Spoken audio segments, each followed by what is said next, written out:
يعني باش قهدار و تماشاوان شوبينرن راديو وير اف ام مخلكا قولا صبح اللي قالوا بردوام مكان باش ما هف فيديو كيما دسبيكا صبح جدا ديار كرن درباري كريا خانيان ده ود دما داوين ده كريا خانيان لهرم زاده بويا بوهاتر بويا كيس بازي يجي تشبويا همالاتي جي جوي كي بغازنن باز ده تر اگاهيان درباري ويم جارده هروها قالك خالو مجارن دي ترجي امي اللي قال بريز عدنان مصور سروكي كيتيا اوفيس عقاري لقامش له يمي بناصن روج باش بخير هاتيه روج باش شو نجيب خير هاتن ساعات خش سباس شو دسبيكي بريم بحثا كريا خانيان بكن بكورتاسي هجرون كاروباري كيتيا اوفيس عقاري بما وقهدارين ما بدا ناسكر شخوا بدي شش حفظ صلاة حطانها ام ريبريا خانيا دكن خلافات عقاري مسألة كريه تنين أنا قال لك ملتي ما ناس كريه إنه يكتيا ما بس يبغى كريه خانيا يجيبوا قال لك تشتي دهنا يعني ده هي بده جانت قده باز ده مشكلة خلافات عقاري هنا بس قريك قال كي يجي شخوا بيش تشتي قال كي زحمة جواك ده بلد ما ديرو شخوا ذاتن مسألة خانيان جار ناجي أمكارم بتشكيلو فرتر بكن دوراج بوك أمكارم مستر كريجي بيشتغلن شخوا هنا كان إنسان كي خاني كريه بري أو كريه خاني مريه إيج فروتي مريه شاهد يوان تقريبا جارنا هني جارنا أمتين تبلوجي أم خلافات وانا أم حل دكن يعني مسألة عقارات مسألة قلكي جرانة لكن درف مسألة مجبونة كري يروم تخازن سر كري بالسكنن كلام بله شخوا تجي عني سر زمان كريا خانيانم وكو ام دبينام تشوبين سال بسال بهاتر دبن تايبت دوی دما داوي دلقام شلي ام دكارم بيجن دو طاق بوها بويا سدبين ويچنن السبب بهابونا كريا خانياش ذاتن خراكرنا سير بسوري دم خرا دبي ومنطقة آمن لجمع هي عالم تبي وخلي دقري تين هناك جي أكتريوان تين جبوا ينادي أزمة شيء دبي أو أزمة شيء دبي جي تأثير أويل تمام ملتي مجد كي إيد منطقة دي يعني جار نار أم دنرن وقت بيجي أهل منطقين الخاني كي تقرن خاني كي نابين نتيجة كسي جدر فهاتنا جحلبي جحمسي جحماي وامشي نكار خلكي يعني فقر ولات يعني ولات ما قيش هاي كرداي عربي سريان هاي حركتين جبل بيلاجي ازماك شدبه اف سبب بهابونا كريا خانيا ام كانوا ولو بدن خيانه كر وبريار شخوا استندي درباري كريا خانيان ونرخي وجي دس نشان كر جدا حزار ليري سوري تا 150,000 باورم ليري سوري و دس نشان كر وچ ما بريار هيم بجي نابه قالك كاس هنا كريا خانيان بدولار دستين تايبت في دما داويده بدولار دستين كما هاي جويه كي هون تنن لا مسألة نقم بيك ناين يعني استم دم استم شيء قناة هبه سواء كان روداو او بويرب او شيء قنوات ما يهبن اتخازم يك هبه بس بيجن ما هاتيه يعني شكواك قدمها دي جوار بيكناني ويشاغي كانوا خرخنا بكن يعني مكتبي ما تم بكري جي رخنا تاجر وقال لك اجاره هناك تين جمجي ام جوار د خلال ربع ساعه نيف ساعه جانا جي سر تلفوني مشكله واحد كن ام بريوال وافد قرين لكن من جي بلكي جانا ترسن وي هي دبي از بلكي از بيم قليبكم از نزا شبكم از ومش خاني درخن ام جبو مساله بهابوني كس نكار كسيش خانيا درخ وقت بيجي مكتبي ما كرين ام سازين ام نكارن بيجن ام كمنظما دكتاتوري نمر خلكي تعداريه بكن وقت كي كريك زياده استندب ام لسرت سكن ام بريولي بدقرين وبلكي ام جارجانا جيت خديه دي جزا جيت كن ام كارولو بدن خيانه كرن ام بنسر مجرد شوا وهن كري وبهاي نخانيان دس نشان دكن او معطيات كل قربه دس نشان دبا يعني دماغ يك خاني بهادده كريا خانيان شوا دس نشان دكن الجوري خانية مساحته والله ام بيجن ام قنا كسن او بخوازن لجنيه بخوازن لجاني مهنه وقت بخوازن تين ام جوار داتين بس بريويجي دناف هبدود اتفقن يعني انا دناف هبدود اتفقن وبين مكتبك بك عقدك يجمرجك او انا او بسكريكا واناي اما دماتين حري طبعا يعني اسكان بيجم دروجيت ده بازده عقدتين از واقعين اجوار بيجم جي حرد بهبدورتين اد بمنا فاي انها هون بيجن بالصديه ببيجي بحفتين بيجاي جك ناكب سليمه لكن انا جبر دركبن اوي بترى شكوى بقدمين از راسنا نابجن يعني بلكي ملت هنكي ترسه دريا با قنواتي ورد دريا فان راديو دريا تلفزيون ام تخازن رحي برخداني بشكي اللي جم ملت شباب بيجي سرقوا بالسكنه جار جانا جي ربما حقي من الخلقيه تنا بيجي خد يا خانيش او جي خانيكي حقي بينجي مليون بينجي $1000 تشتري نقول هنا بس اما ملت دبي مرو كاربها مع اقل وهنات يا اخي خانيات يعني مرو تضحيه بتشنا بك اسكار مولو بدو يعني نهاج بليكو همالاتي بخوا او بغازنا خو بيشكشي وبكل لجاني وكوميتين وتنانكو تشاف دريا فيرا وشبكن كنترولا فيرا وشبكن كريا خانياني كو بهادستينن ون سر بسكنين يا تشاواي تاني ون الغوري شكوى الغوري غازنا كارتكن هن يعني اما ازهرم يعني تشينا بزرم للدريا عالمي يجي خم مكاني تبشي يعني يقولوا بشكي نقل كي درسته لكن معنا انا تشتي تشيد تشتي خلافاتي تشيد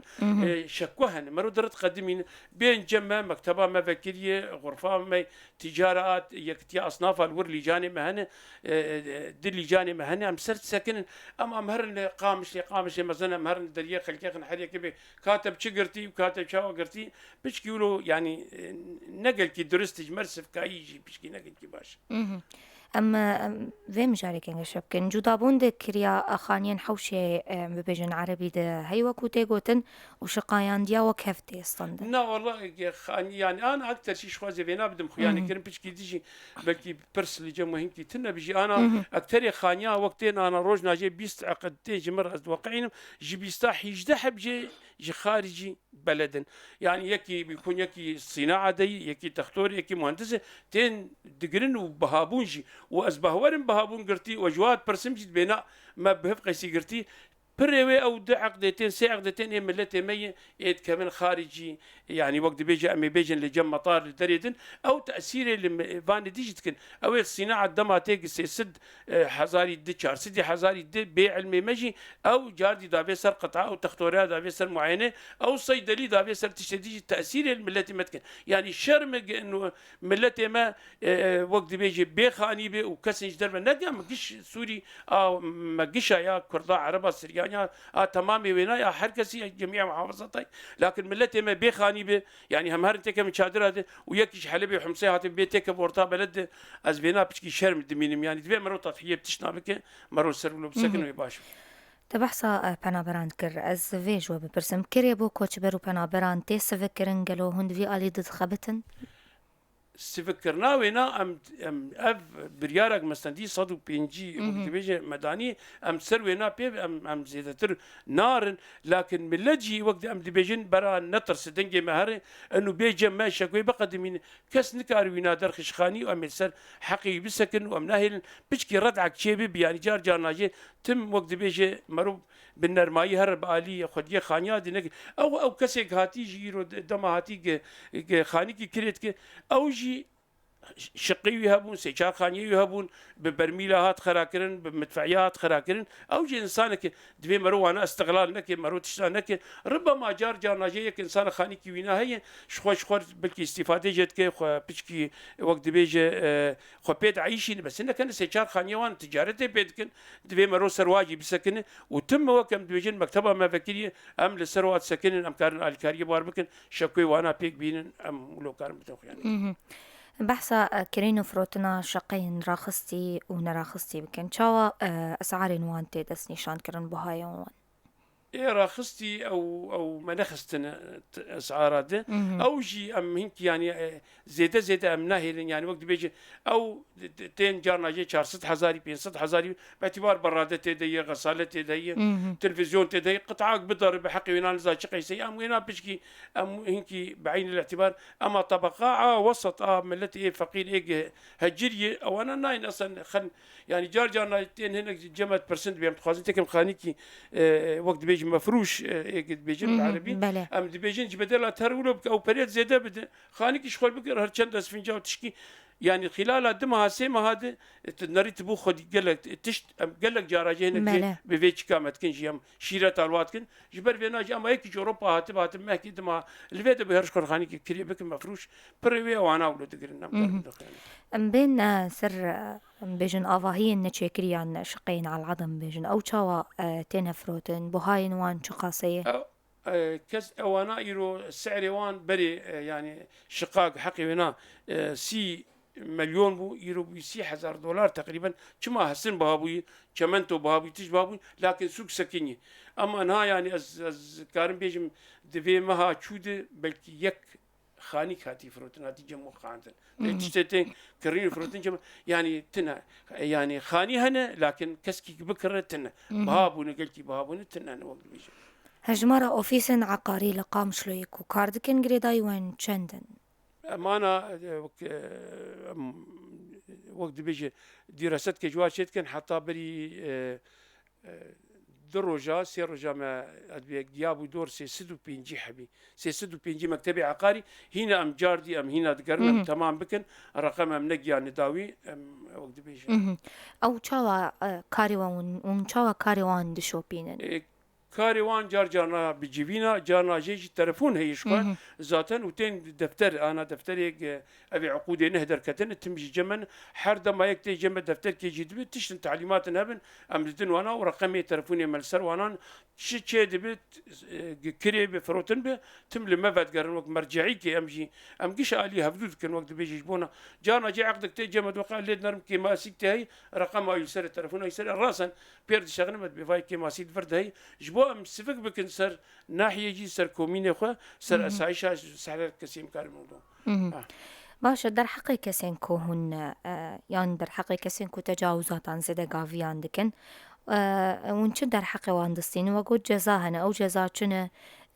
هون شروع بكن ميكانيزم يا كاريوها جزاء امكارن كسي خديه خانيا بن دماغ زيده دن او بريك زيده استندن ايج القورم دن خاني جاي ام جير دكن هيفنا جير زيده دكن وام ختم دكن ابو جير اب حقي وينا مكاتب عقاري بنشخو او جي ام جزاء دكن ام جارنا جيبك مكتبي واد قرن او انا تجاوزات مكاتباتنا تم تجاوزات خديه عقار هي مكتبتي هي كيت الجور قد بيجي الجور قلتني وانا او دكاغت داتينا بس بروي جزاء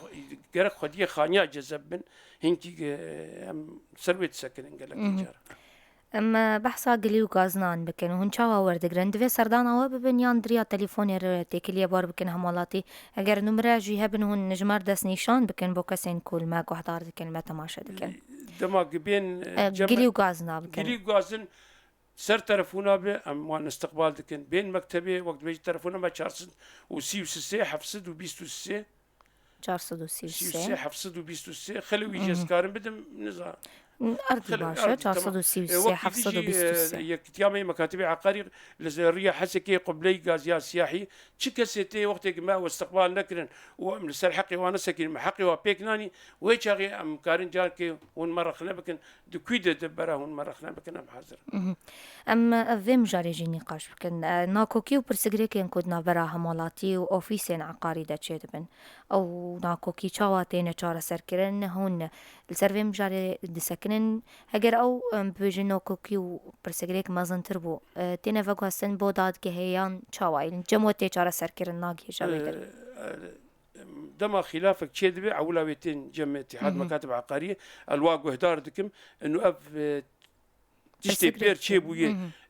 حقك وهي تنيه جبوها منكي خلكي بخرجي نتعبين از ليغو داركم شغلي ربك ساعات نيف ساعات ليغو داركم بس كريكا بينا عم بدنا تشكي راسي هي ام كاغت كيز دمي اتشينم غرفه مي تجاره يكتيا اصنافها الور دوري سر سجلين حرشرشم لجاني مهن سرت سكنن وك محكمة كيش خو بري انا قال لك جراجي عالم ناخذ نهر المحكمه لانه المحكمه بصالات طويله محكمه محامي جير لازم المحكمه برادسين قال لك ايما جمع قش بلاش نم حامي لازم نبا تشتكتني ام سكريكا وحد كن جانا جبك تصد مليوني ام جواب بتقرين دون اي تشتكم كسينا سين ومزوح حلجت كنت خلالها ما كده دبيس روجات بازار روجات ام حل كن نوك محكمه حيجي ضغط لسريه وخلت بلكي دنجي من هذا المحكمه مجي قال لك غازن السروان هنا ده اخرين انتهار التجار كده تشوقوا قواف دمه تاجيل اما دمه تاجيل تنا يورو چارشمه تا چارشمه دي جاري جلسه ترى چارشمه دي تقريبا محل كن قال لك وقت بيجي ملت راضي بنا خو جدا بله سپاس برێز عدنان مصور هەف سەرۆکێ یان سەرۆکێ یەکیتیا ئۆفیسên عقارî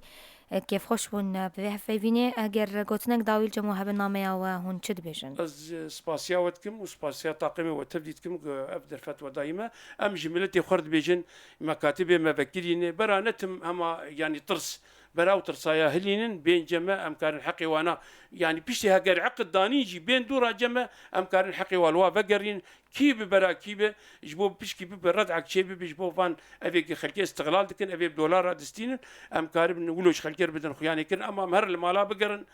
piçkî wilo negelkî dirist em herin ji xelkê bêjin carek di spas ji were taqimê we tev dare vê derfeta xwe dayîme. سپاس شخوا هەگەرگلی و گازن هەبن دریا نمراوەی عردێرە 433 723 hûn dikarin têkiliyê li gel ofîsa yan yekîtiya ofîsa عقارî bikin ta ku hûn gulî gazinê xwe pêşkêşî wa bikin. Guhdar û şopînerên me li vir hevpêvîna me bi dawî dibe piştî vê navberê xeleka xwe berdewam dikin dûr neçin.